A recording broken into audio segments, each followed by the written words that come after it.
Live right here on this Wednesday on the early line on SportsGrid. I am Ben. Donnie's on the right side, and Craig is the man in the middle. That is Craig Mish, the host of Newswire, starting at 11 a.m. Eastern Time. And, of course, our Major League Baseball insider here on the SportsGrid Network. Craig, a lot of conversation around MLB this week has been the perfect intersection of your show on Newswire, sports betting news and baseball. Some of it with sports betting that has happened in Major League Baseball and those big stories, including yesterday, and Ippei Mizuhara, Shohei Ohtani's former interpreter, pleading guilty, and MLB wrapping up its investigation. As we dive right in, what was your reaction to MLB closing its investigation into Shohei Ohtani?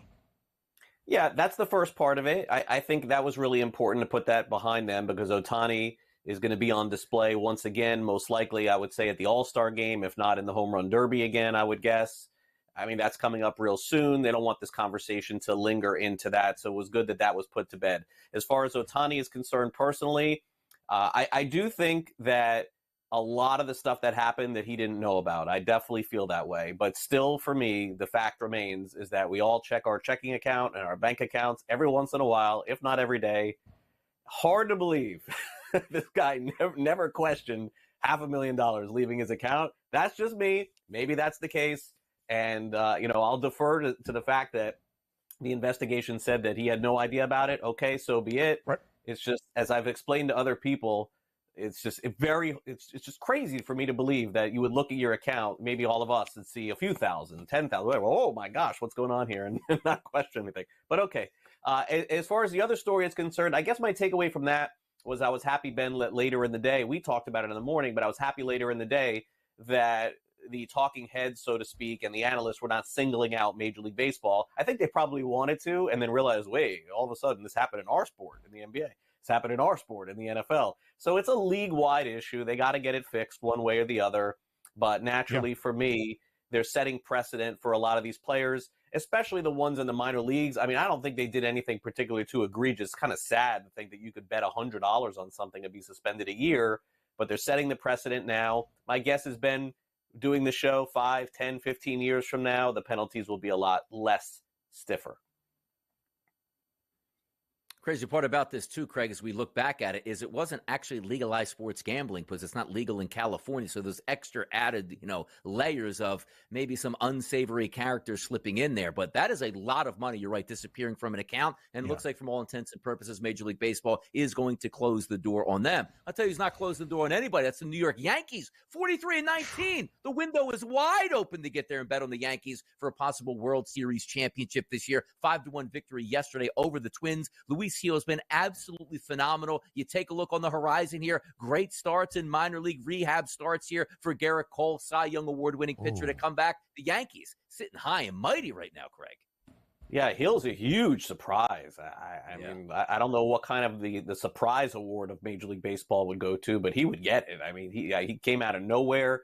I remember doing fantasy baseball drafts in February and March. He didn't name this guy as somebody that was even close to being a target. So it's been, to me, one of their best stories of the year, Juan Soto being the other great story for them. And as you mentioned, Donnie, Garrett Cole looked good in a rehab assignment. They get him back as well. And look, right now, you got to give the Yankees credit. It is a little annoying for me because to hear Yankee news all the time, this is not something that I want to do. I have to do it on Newswire. I have to talk about it here. Look, credit where it's due. They're playing great baseball. Haven't really gotten to the finish line in a long time. Maybe this is the year that they end up doing it, guys. Still remains to be seen. Craig, you still sound a little bit skeptical if I'm just putting my own brush on it. But as we look at Luis Gil, minus money odds-on favorite now to win the American League Rookie of the Year award, ever so slightly now in front of Mason Miller. In your estimation, is Luis Gil the rightful favorite to win the AL Rookie of the Year award? Yeah, he'll have to keep it going because Mason Miller has been on the minds of a lot of people over the last few months. And I do think that there will be some sentiment, especially if he stays in Oakland, to give a player on Oakland the award. I mean, it's a really difficult environment to be able to pitch in for Miller. There's no fans there. No one seems to care. Really tough. I guess you could make the case it's even tougher for Hill to pitch in the Bronx. So I think it's fair. Probably a two-player race at this point. Hill will still have to prove it over the rest of the season. It will not be easy to do, but those two players have been fantastic. And again, we're a month away basically from the All-Star game, and I would expect to see both of those players in Arlington in July. Yankee fans hoping there, Craig, he'll be fine for the rest of the season. We'll see how that one plays out. But today, centers, you like that one, center stage in Pittsburgh, Paxton Skenes. And the only surprise coming from many here is why the Pittsburgh Pirates are the favorite today at a -112 price here right at the FanDuel Sportsbook, and a total of 8.5 yesterday. The Dodgers didn't score, Craig. Will the Dodgers score today, and will they win? I mean, I think at this point you have to back Skenes every start. I mean, it doesn't seem to matter, Donnie. There's been any fading you've lost any fade. You've lost his games fading. You've lost his strikeouts. You've lost his amount of runs given up. And until further notice, outside of his first start of the season, I mean, he's virtually been unhittable. Now, look, he's going up against maybe the best lineup in the National League, potentially, maybe the Braves, maybe the Phillies. You can have that debate. I would expect a very exciting, tight game today where it probably is going to come down to Chapman in the ninth inning getting a save. That would be my guess. I don't know if you saw that video of him. He thought he gave up a home run. He looked up. He was like all mad, and then the guy just caught the ball in center field. So I think it'll come down to that. Or Bednar, by the way, for Pittsburgh. They're going to have to close out a close game against L.A. would be my guess. Start number 5 for Paul Skenes in his Major League Baseball career, 2-0 so far with a 2.45 ERA, 7 or more strikeouts in 3 of the 4. And in those games, Pittsburgh has won 3 of the 4 starts that Skenes has made so far. The Dodgers, Craig, just an underdog for the 3rd time this year in what is going to be their 63rd game of the season in this Major League Baseball campaign in 2024. Craig Mish, as always, we appreciate the time. Thank you for being here with us on this Wednesday on the early line on SportsGrid. We'll see you on Newswire in just about 40 minutes, starting at 11 a.m. Eastern. Go Yankees. Whoa! No, he's shaking his head. See, he's shaking his head. Craig, Yankees or Phillies? Who would you rather win the World Series? Phillies. Of course. All day, every day. Sure. Then heck, More MLB plays next. Major League Baseball plays on this Wednesday a full slate, 6 games during the afternoon hours. That includes 1 in Philadelphia. First pitch scheduled for just after 4 p.m. Eastern time at Citizens Bank Ballpark. Aaron Nola on the bump for the Phils. On the other side for the Brewers, it is Ashby. I started saying that without knowing this man's first name, so that's on me. Philadelphia favored at a -188 price to sweep the Milwaukee Brewers this week. The over-under at 8.5. What is Ashby's first name, Donnie, so we don't look bad as a program? Aaron Ashby at this point. It's a double A coming to town. There you go. Yeah. All right, so we got that figured out here. Now let's figure out who's going to win this game. It's probably going to be the Philadelphia Phillies. Nola's going up against Ashby, but also you take a look at the minor league starts. Since we don't have a lot of major league starts this year for Ashby, how about if I told you in AAA he's got a 6.80 ERA and a FIP number of 5.28? Then if I told you Citizens Bank Ballpark today, first pitch, 81 degrees and 10-mile-an-hour winds blowing dead out to center field. The Philadelphia Phillies lineup against left-handed pitching over the past 30 days has been very good. Schwarber, Realmuto, Harper, Castellanos, Stott, Sosa, and Pache, all 319 or higher as a weighted on-base percentage. However, if you look at that Milwaukee lineup today, and Aaron Nola obviously a better pedigree pitcher than Ashby is, but they have 7 to 8 guys at a 315 or higher weighted on-base percentage against right-handed pitching. So if we're taking a look at a game last night where we didn't get a lot of scoring at 2-1, yes, I know Aaron Nola has the legitimate chance to be a dominant starter at home. I get it. The weather conditions are really good. The lineups match up very well with these pitchers. We're probably getting close to 10 runs in this one.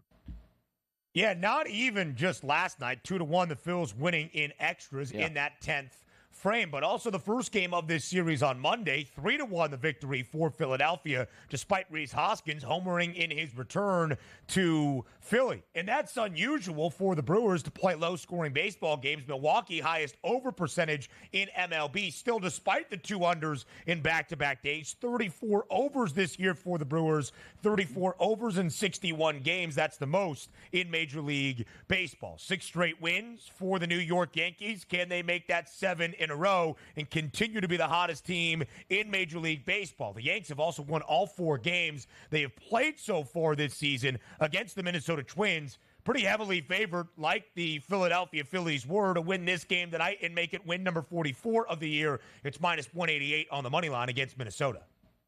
Good luck, Chris Paddock, tonight. Why do I say that? Against right-handed batters whom he's faced 128 of on the season, a 203 ISO and a weighted on-base percentage of 348. In the last 30 days, that rises from a 203 ISO to a 228, from a weighted on-base percentage of 348 up to a 387 here. So you're looking right in the middle of that lineup again. Aaron Judge with that ridiculous statistics here with his ISO power numbers and weighted on-base percentage. Same thing with Giancarlo Stanton. They'll probably be able to get away with it. Now, if you're saying to yourself, well, Minnesota's a quality ball club and Rodon has struggled at times this year, he hasn't really struggled against right-handed batters over the past 30 days, only 289 weighted on base percentage. Every single batter in the lineup tonight, due to switch hitting and right-handed batters, will all be from the right-hand side. The Yankees should win this game, and you need to take a look once again at Stanton and Judge in the middle of that lineup for RBI opportunities.